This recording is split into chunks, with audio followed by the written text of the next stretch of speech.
Olá, muito boa tarde a você. Eu sou Adalberto Piotto e seja bem-vindo ao Cenário Econômico, um novo programa de economia da TV Brasil que faz sua estreia hoje. De segunda a sexta, sempre às 6 da tarde, eu estarei aqui diretamente do estúdio do Centro de Operações da BMF Bovespa, no centro da cidade de São Paulo. Aqui, ó, aqui ao fundo. E exatamente para falar de economia e de como as decisões econômicas do Ministério da Fazenda, do Banco Central, dos bancos comerciais, do mercado financeiro, a Bolsa, por exemplo, de como essas decisões interferem na vida deste país. Compreender e se envolver com tudo isso é essencial neste momento do Brasil. Noticiar e discutir a economia de forma mais acessível, bom, aí é o nosso dever, é o dever do cenário econômico que começa agora. E o Banco Central divulgou hoje o relatório Focus, resultado de entrevistas com gestores de mais de 100 instituições financeiras. As previsões macroeconômicas, ou seja, os pilares da economia, são bastante positivas. Acompanhe, a gente tem exatamente uma arte, a gente preparou uma arte para falar sobre esse assunto e nós temos aí, segundo, por exemplo, do PIB. A previsão para 2017, ou seja, para este ano, é um crescimento de 0,49%, ou seja, quase 0,5% ali, né?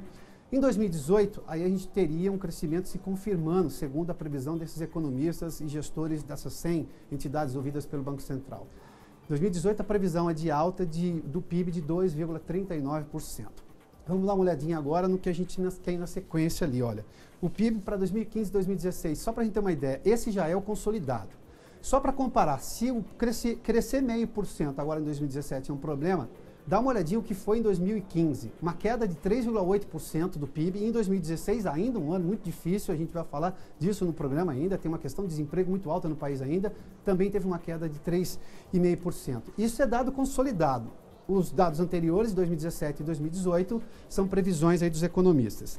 E a inflação, para ter uma ideia agora, também volta a ser previsão, ou seja, desses dados do Focus.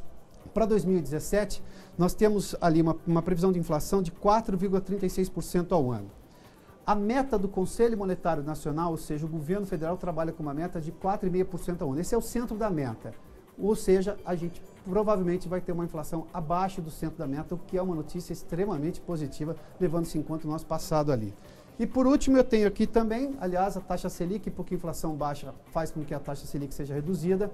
A previsão desses economistas para dezembro de 2017, para o final deste ano, é que a taxa Selic, a taxa básica de juros, onde o governo remunera seus investidores, caia para 9,25%, ou seja, uma taxa de juros de um dígito apenas. Isso não tem inflação ainda descontada, tá?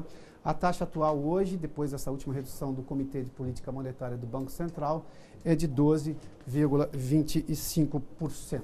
Bom, isso tudo do relatório Focus, divulgado hoje de manhã pelo Banco Central.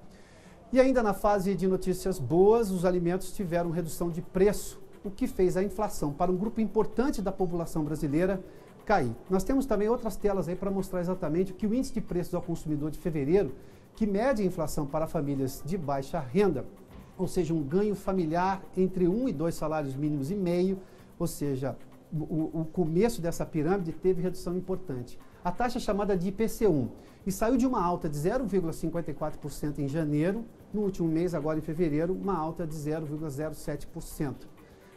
Alimentação foi exatamente esse item muito importante na queda. Em janeiro houve uma alta de 0,34% e em fevereiro uma oscilação negativa, caiu 0,45%, uma oscilação dentro desse ponto percentual. Fato é que a realidade ainda é de um país em busca de emprego. Apesar da melhora das perspectivas para este ano e também para o ano que vem, a economia ainda traz na bagagem o difícil e pesado ano de 2016. Segundo números mais recentes do IBGE, são quase 13 milhões de desempregados no país. O número exato é 12 milhões e 900 mil desempregados. O repórter José Luiz saiu às ruas de São Paulo para acompanhar a rotina de quem busca uma recolocação profissional.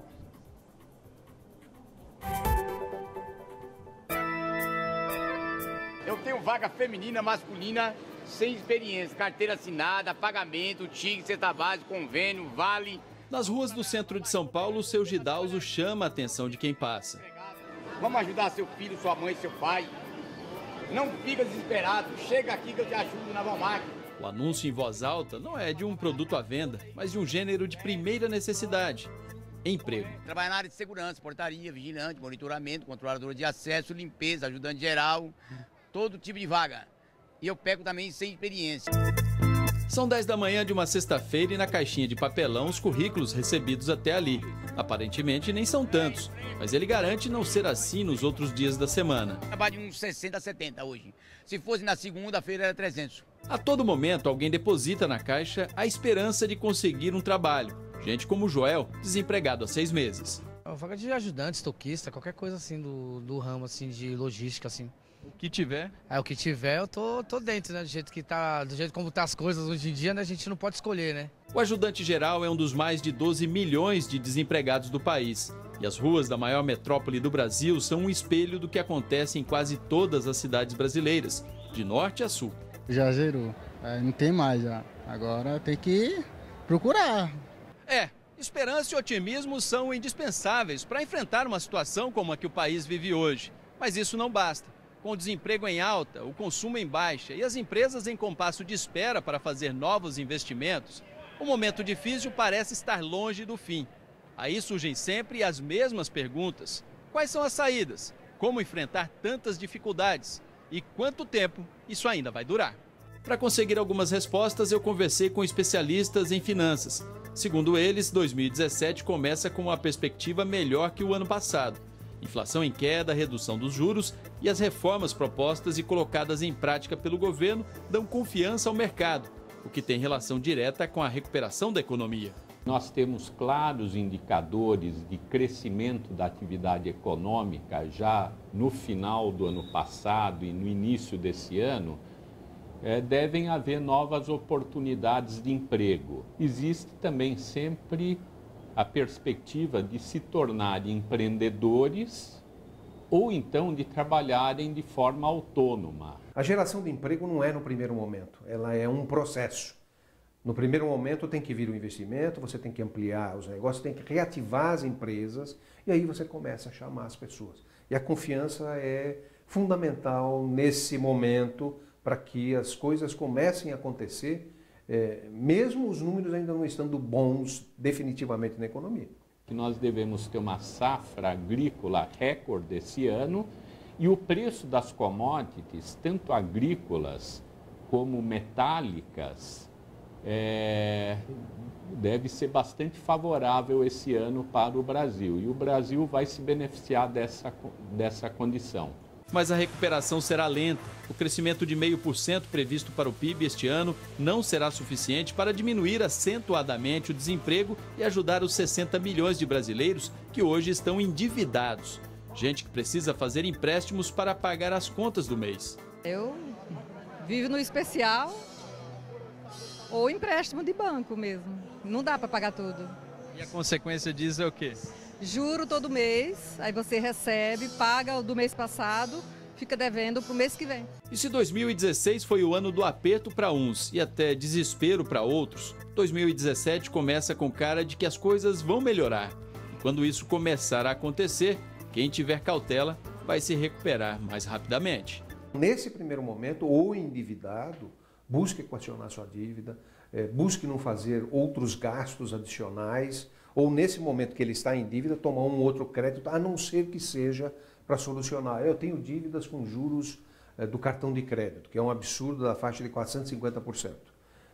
Nesse caso, e ele não tem outra alternativa, nem a possibilidade de vender um bem para se equacionar nesse momento, eu diria que ele deve o quê? Vai buscar um outro financiamento com juros mais compatíveis, ainda altos, mas eliminar essa tendência de juros de 450%, porque ele vai falir, com certeza. Vamos trabalhar. Se você entrar aqui, sua vida vai mudar. Você vai ficar feliz, vai ter o seu dinheirinho para ir no mercado, comprar seu arroz, seu feijão, sua carne, ajudar seu filho, sua esposa, sua mãe, seu pai, seja quem for.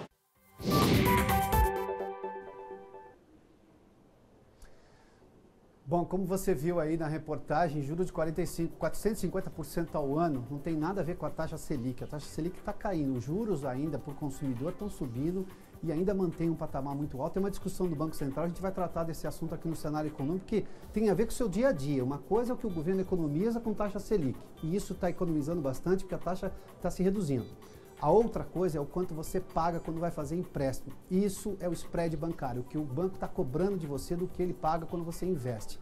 É aí que está o problema da economia e já há, o que se pode dizer, muito incômodo dentro do governo, também dentro da sociedade, porque os bancos estão cobrando juros ainda muito altos. Bom, e em entrevista exclusiva ao Cenário Econômico, nesse dia de estreia, o diretor do Banco Mundial em Washington, Otaviano Canuto, disse que o movimento de melhora da economia brasileira este ano passa por uma nova compreensão que as reformas estruturais, como a da Previdência, por exemplo, são apenas parte de um processo para aprimorar o ambiente econômico. Ainda sob o peso da crise de 2016, falávamos disso agora há pouco, né? As contas do governo deverão incluir cortes de subsídios a vários setores.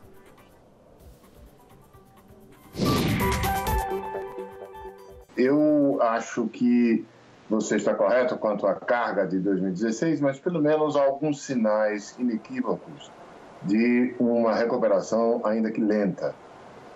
Nós podemos imaginar ao final do ano o PIB brasileiro tendo crescido algo em torno de 0,5% ou 1%, particularmente na segunda metade.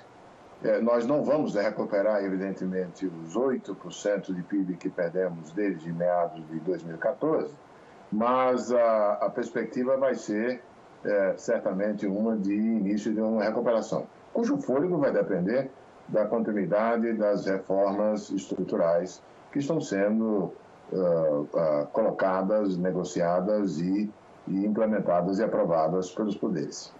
2 anos atrás, eu me lembro, eu conversei com o senhor aí no Banco Mundial e nós falávamos sobre eficiência econômica e eficiência da produção, ou seja, das pessoas que trabalham. Vê-se que em algum momento o Congresso está tentando fazer a parte dele, o governo está fazendo a parte dele. O que cabe à sociedade para tentar tirar o país dessa crise o mais rápido possível e buscar uma retomada econômica? O que a sociedade, as indústrias, as associações, as escolas de negócios, as escolas que formam profissionais podem fazer para acelerar esse processo de retomada da economia do Brasil? Apoiar e pedir mais. Pedir aprofundamento. Há tanta coisa a fazer, como nós sabemos, e a participação da sociedade, o apoio da sociedade, compreendendo que, de certa maneira, um modelo que deu o que tinha que dar acabou e que nós precisamos sentar base para um novo padrão de crescimento, vão exigir, isso vai exigir reformas microeconômicas, a compreensão de que é preciso ter uma sintonia fina no aparato regulatório para que ser possível uma participação maior e mais incisiva do setor privado na gerência de riscos de parte da infraestrutura, reformas que apontem na direção de maior qualidade da educação e, principalmente, reformas que façam o nosso ambiente de negócios não ser a fonte de desperdícios que é. E, para isso, é preciso entender que também do lado do setor público vai haver necessidade de uma revisão dos gastos públicos. A reforma da Previdência é apenas um componente disso, mas é preciso passar limpo o que está lá dentro de subsídios que não se justificam, de isenções tributárias que não fazem sentido a não ser transferir renda, porque aí sim a gente pode fazer com que o limite dos gastos possa ser cumprido sem deixar de priorizar investimentos essenciais, e aí, evidentemente, a economia pode voltar a crescer numa base mais sólida, porque fundada em aumentos de produtividade. O senhor é diretor de um banco internacional de fomento. O senhor acha que o Brasil está precisando de fomento, de ajuda financeira do exterior, ou seja, de investimento externo, ou dá para se virar sozinho agora com essas reformas, ou seja, buscar um lugar dele na economia mundial por si próprio? Acho que as duas coisas não são contraditórias. Antes de tudo, se o país volta a crescer como nós queremos, e as oportunidades de investimento aparecem, vai ter dinheiro disponível, vai ter gente interessada em participar de um modelo de sucesso. O tipo de investimento que nós precisamos é um investimento que não é um investimento de ajuda externa por instituições de fomento. O que nós precisamos é ter agentes privados participando de planos de investimento em infraestrutura. O que nós precisamos ter é um mercado doméstico que volta a crescer e que, portanto, continua sendo atrativo para investimento direto estrangeiro nas áreas de produção de bens de consumo e de bens de produção. Portanto, no fundo, a lição depende de nós, é nossa lição de casa, mas o sucesso do Brasil como ponto de atratividade depende justamente do nosso cumprimento dessa tarefa. O diretor do Banco Mundial em Washington, Otaviano Canuto, também falou do embate entre a Organização Mundial do Comércio e a anunciada política comercial protecionista de Donald Trump, o presidente norte-americano. Segundo ele, haverá aspas, tem aspas aqui, haverá feridos, fecha aspas.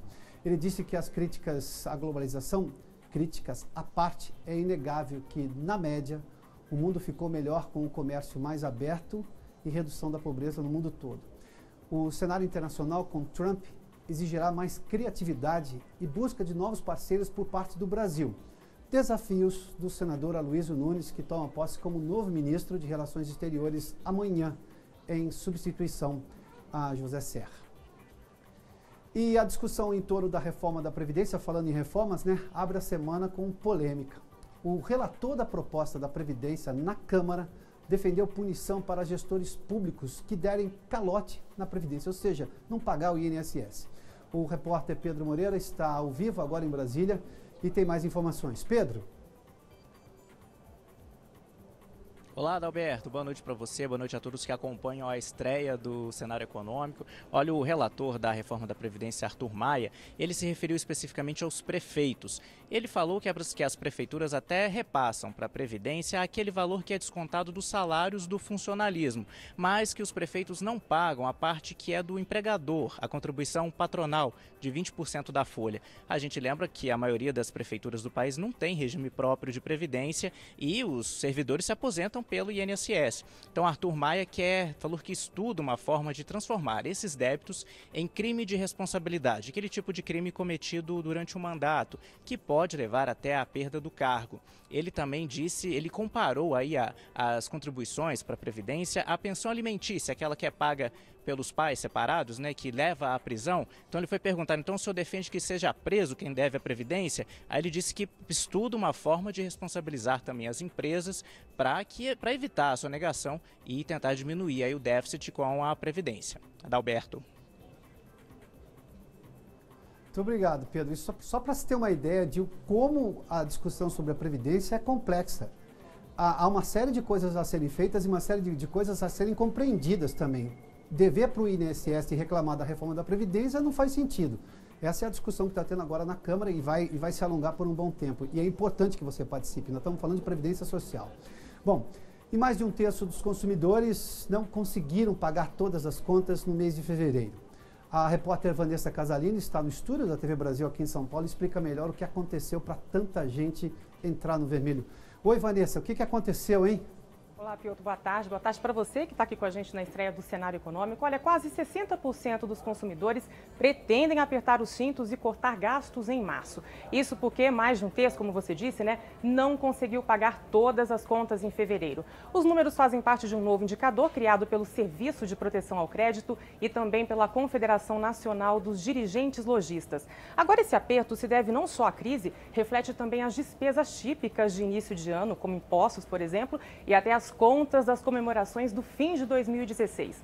Quase metade dos consumidores ouvidos na pesquisa não teve nem excesso, nem falta de recursos no mês passado. Já quem tem dinheiro sobrando soma 15% e a grande maioria pretende poupar esse dinheiro. O novo estudo mede também a utilização do crédito, incluindo empréstimos, cartão de crédito, crediário, cheque especial. E em janeiro, 43% disseram usar algum tipo de crédito.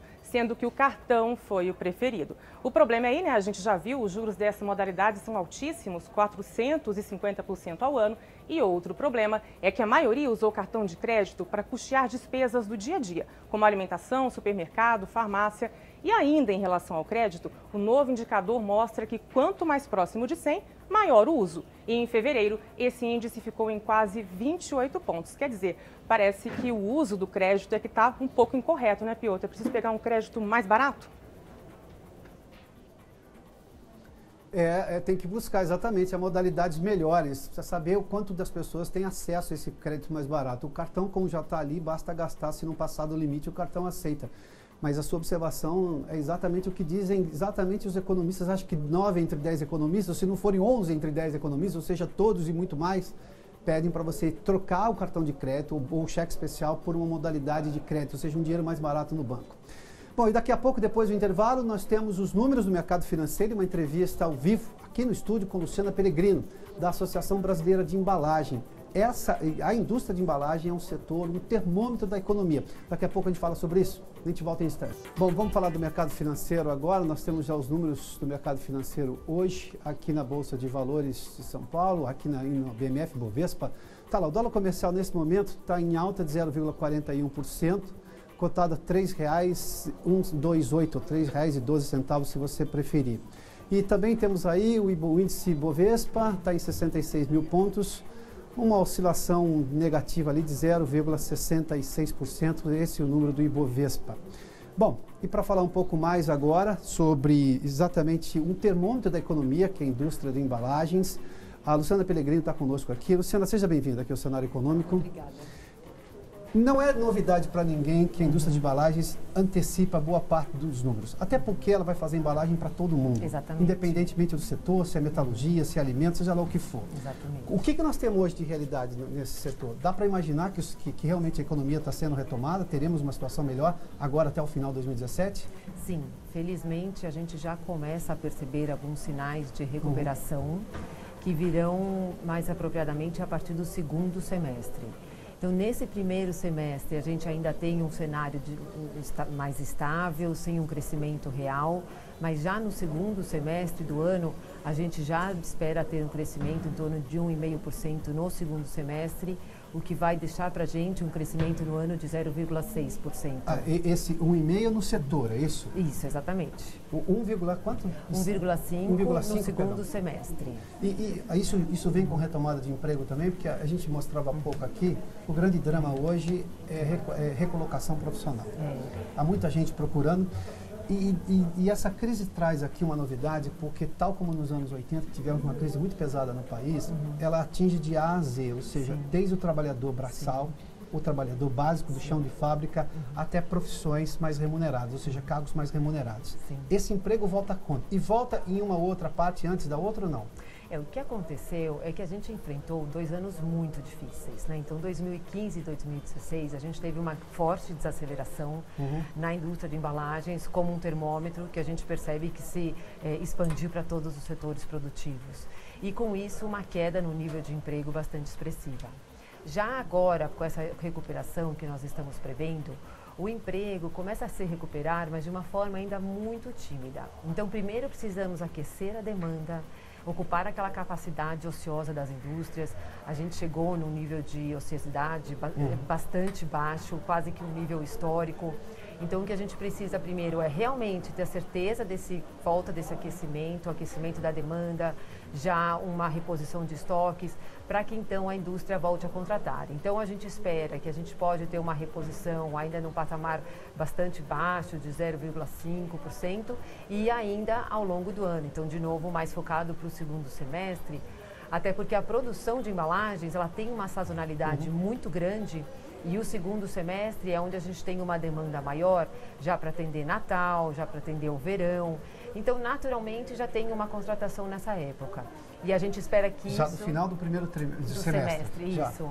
E aí, tem algum setor que está surpreendendo nessa? Só uma última pergunta. Tem algum setor que está surpreendendo? Não, a gente percebe de uma forma geral que todos os setores vão reagir Então a gente está falando desde a embalagem que atende a alimentos, que atende a cosméticos principalmente, que são duas indústrias muito fortes, e bebidas. Bebidas tradicionalmente é um setor também forte na demanda de embalagens. Então, se a gente pensa que 80%, 80% da produção de embalagens atende a esse setor de bens de consumo, a gente espera realmente que essa indústria tenha força para crescer já na Luciana, a gente vai falar sobre isso ainda esse ano. Você vai voltar aqui conosco para dar novos números da indústria. Certamente. Muito obrigado, viu? Obrigada. Pela sua presença aqui no Cenário Econômico. Um dia de estreia, diga-se de passagem. Que bom.